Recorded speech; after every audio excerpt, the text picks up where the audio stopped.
After Anna lost her best friend, how will she go on? What is her next step in relationships with mortals? Let's find out. Anna never fully recovered from Kat's passing, and she did just as she planned. She developed close relationships only with those of her kind. There was safety in that choice. Kindred spirits found their way into her life, which lessened her grief. Anna became more aware of the senseless cruelty of the human species. She watched as humans fought terrible wars over nothing more than control. Those in power were ebbing closer and closer to a place from which they could never return. People grew desensitized to death. To some, killing was nothing more than a sport. A great number of humans washed their hands in basins of blood just to prove a point. The cruelty of nature only matched the cruelty of humanity. Nature waited and watched as humanity tried to destroy all she had built, one by one. Time after time, nature found remedies to counter the ignorance of man. How many times would she have to save them? How long would nature tolerate human ignorance? A great number of nature's creations were being destroyed due to man's insatiable appetite. Nature's own beauty was raped and pillaged for that one great snapshot. Beasts that lived from day to day in complete balance were pushed to extinction. Why did man continue to believe they were so superior?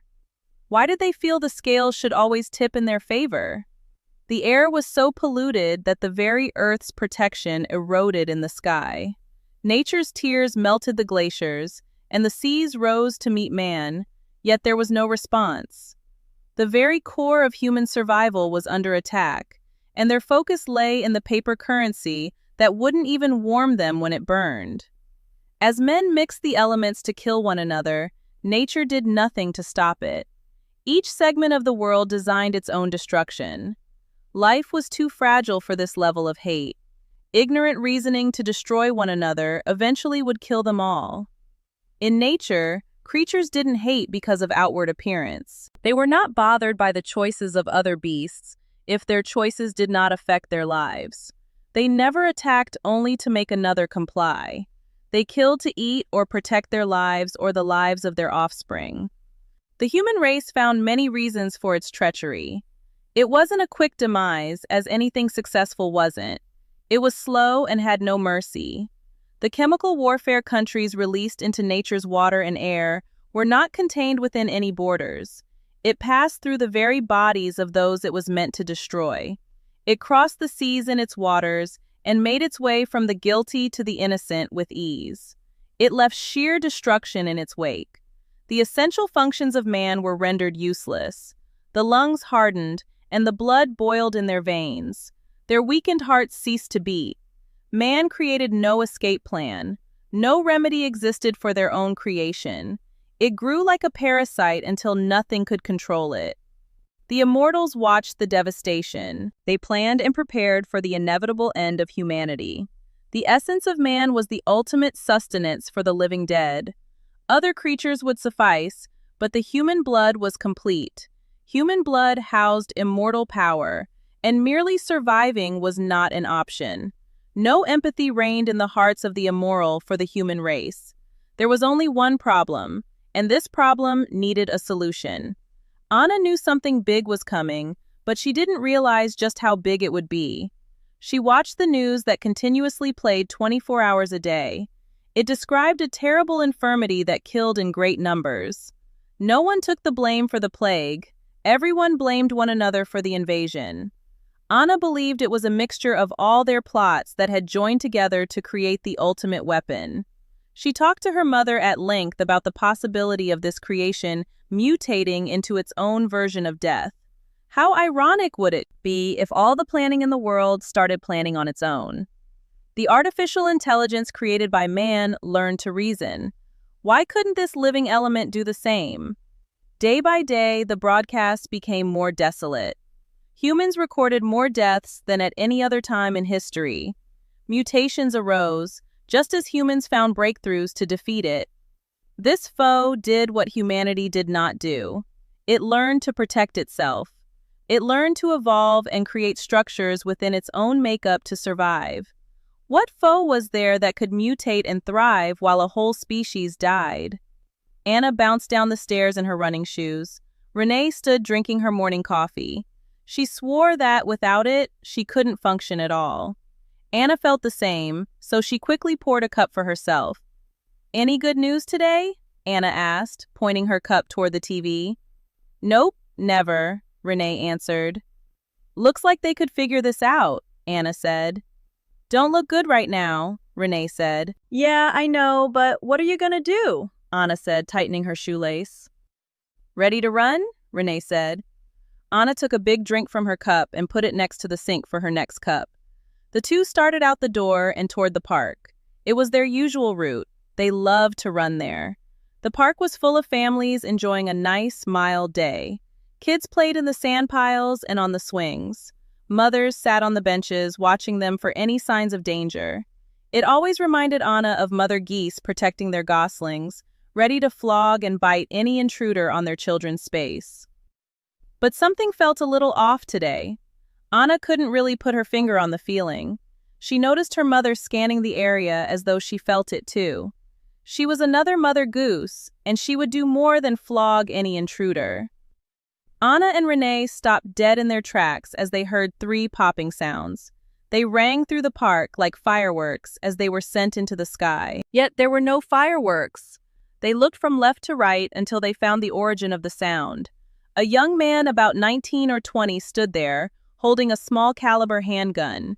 He began to empty the contents into the air. The metal landed in various bystanders' bodies with a thud. Anna ran as quickly as she could without activating her vamp speed. Renee was right on her heels. They took the man down as the last bullet flew from the bar rail, missing Anna by inches. Renee held the boy in place on the ground, and Anna threw the weapon out of his reach. Anna rolled the boy over onto his back and noticed blood coming from his nose. Then blood trickled from the corner of his mouth. Anna knew they hadn't caused this much damage to him. They had just knocked him down. Blood then rolled from his eyes like rivers of bloody tears. He struggled to breathe. He gasped like a fish out of water, and Renee moved him to his side to help clear his airway. Nothing would save this young man from this attack on his body. The killer was silent and attacked him from the inside out. They watched as he drowned in his own blood. "What the hell?" Anna said. Renee moved slowly away from the boy. She watched as the crowd slowly came out of their cover. "Let's go," Anna said. The two moved so quickly they were sure no one saw them leave. They rushed home and turned on the TV to see what had just happened. Anna changed out of her soiled clothes and poured herself another cup of coffee. She knew this would only cause her jitters to worsen, but she wanted the hot beverage to comfort her. Renee did the same. They sat like silent statues in front of the messenger of doom, as they now referred to the news broadcasts. Murder was on the mind of Christopher Mills today at Honeysuckle Park. Mills opened fire, killing 2 and wounding 1 person. He may be the victim of the strange illness afflicting many across the country. New terrifying symptoms are arising daily. Doctors are at a loss as to what mutations may occur. More to come later, at 6, the broadcaster announced. Anna continued to watch the channel as they reported one story after another. Each story was more brutal than the next. This seemed like something from a terrible movie. People were committing unthinkable crimes or just falling dead in the street. "We have a special report from our man on the street, Patrick Robbins," the broadcaster said. "Yes, thank you, Regina. The community is in a panic right now as hundreds of calls come into 911. EMS is overwhelmed and local fire department personnel are being sent to handle the overload in calls. Police units have been called to several domestic violence situations and some acts of nothing short of terrorism in the area. The public is urged to shelter in place, and if any symptoms arise in the home, the public is encouraged to seek medical assistance. Isolate the infected person and use extreme caution. Strange, violent outbursts and feral behavior have been observed." The broadcast flashed from frame to frame. One man lay burning in the street after dousing himself with gasoline and striking a match. A woman knelt screaming by his side. Another showed a woman in a sundress being mowed down by the police as she wielded a large butcher's knife. Several clips were of people with blood pouring from their eyes and ears stepping into traffic. Finally, a lady stumbled down the street with what appeared to be a baby doll dangling from her arm. Anna could only hope it was a doll. Anna turned from the screen. She could bear no more. "What is going on?" Anna asked. "I have no idea," Renee answered. The phone rang and Renee immediately answered. "Hey, Nick," Renee said. "Hey, I know you have been watching everything that has been happening. Don't be alarmed, okay? We have all this under control. The people our kind have placed in charge have asked that we come together for a while until this is all over. The Virginia district is to meet here in Richmond. You will need to get on the road quickly. Don't bother to pack. We have all you will need. Just get moving, now," Nick said. He wasn't making a suggestion. He was instructing his children. "You want us at the 7? Is that good?" Renee asked. "Yeah, just get moving," Nick said. Renee didn't have to tell Anna twice. They both grabbed their purses out of habit and headed for the door. The drive was terrifying even to the immortals. Vehicles sat on the sides of the interstate, and some in the middle of the interstate. Humans walked aimlessly in the middle of the heavy traffic. One man wore one shoe and was disheveled and bleeding. He fell graveyard dead on the center line, and the traffic never slowed its pace.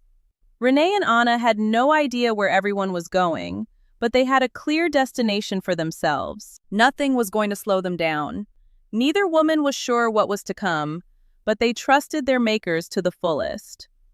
4 hours of strategic driving ended with a stop in the parking lot of the 7. They quickly gained entrance with a single knock. "So glad you got here safely," Tori said, hugging Renee tightly. Nick kissed Anna's cheek and held her hand tightly.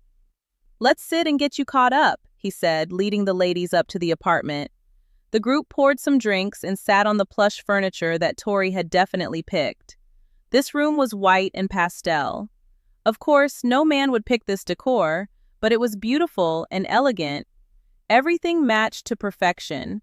Anna was almost afraid to touch anything. She didn't want to mess anything up with her clumsy nature. "You two don't need to worry, that's the first thing. Our leaders, whom we call the Council, have everything under control. They have seen this coming for a very long time. They have made arrangements for our species' survival. The plan may seem drastic, but it's the only way," Nick began to explain. "I don't like the sound of this," Anna said. "Yeah, we didn't either in the beginning. The human race is on its way out, that's clear. They have destroyed themselves with this chemical warfare. Our kind has been working to ensure their survival for our use, not out of kindness to them. We rely on the essence of man to remain strong. There was no choice but to do what had to be done here. Great systems have been devised to house the strongest of humans. Genetically superior specimens will survive due to our intervention. These systems are called dome farms. Immortal beings will be allowed to feed and utilize these farms. The Council believes this is a small price for the human race to pay to ensure their survival," Nick explained. "So, to house, you mean to detain?" Anna asked. "These people were doomed to die a terrible death. All walks of life are represented within the domes. To live meant to live this way. No one would choose death. I don't care what they say, no one would choose death," Tori said. "What exactly is happening to them?" Renee asked. "The chemicals they released have slowly attacked the bloodstream in humans. It caused the blood to thicken in the brain and for tumors and clots to form. This causes the brain to misfire as it tries to counter the attack. This is why you see the erratic behavior. Others die from pneumonia-like symptoms. That's why they didn't detect it for so long. We knew something was wrong with the blood a long time ago. The remaining few are protected now, living in the domes. The air and water are filtered and cleaned to ensure their survival. The greatest minds of many generations have come together to guarantee success," Nick explained. Anna couldn't respond because she didn't really feel guilty. Humans had done this to themselves. They allowed greed to destroy them. She was witness to the end of an era. As the Southerners had done hundreds of years before, she watched as a way of life ended and a new one began. Even though this came gradually with the first symptoms and deaths, the second wave was violent and moved across the earth like the aftershock of a great earthquake. "We will be fine here for as long as it takes. We have been preparing for this since we first learned about it. I know you are wondering why we didn't warn you. We didn't want you to panic. We have it all under control. We will stay put here until the council tells us what to do next, Tori said. Tori showed the ladies to their rooms. Renee stayed in the room she had once called her home. She fondly remembered her time here during her transition. No matter how long it had been, it still felt like coming home to your parents' house for Christmas vacation. Anna settled into the room down the hall from her mother. She was pleasantly surprised to see everything was just as Tori had said. Everything was perfect. She opened her closet door to find a full assortment of garments for any occasion. There were many pairs of designer shoes on the rack, and comfortable shoes as well. Anna knew the more casual ones would get the most use. Her drawers were full of everything she would need. She began to realize their stay would be extensive. Tori had even selected Anna's favorite colors. The walls were a soft yellow, almost a golden tone. Sleek, rich, violet fabric covered the windows, and the bedding mirrored its class. The room was elegant and regal, just as Anna would have described Tori herself. The decisions Anna makes will impact her forever. I can't wait to see what she chooses for her future. Until next time, bye for now.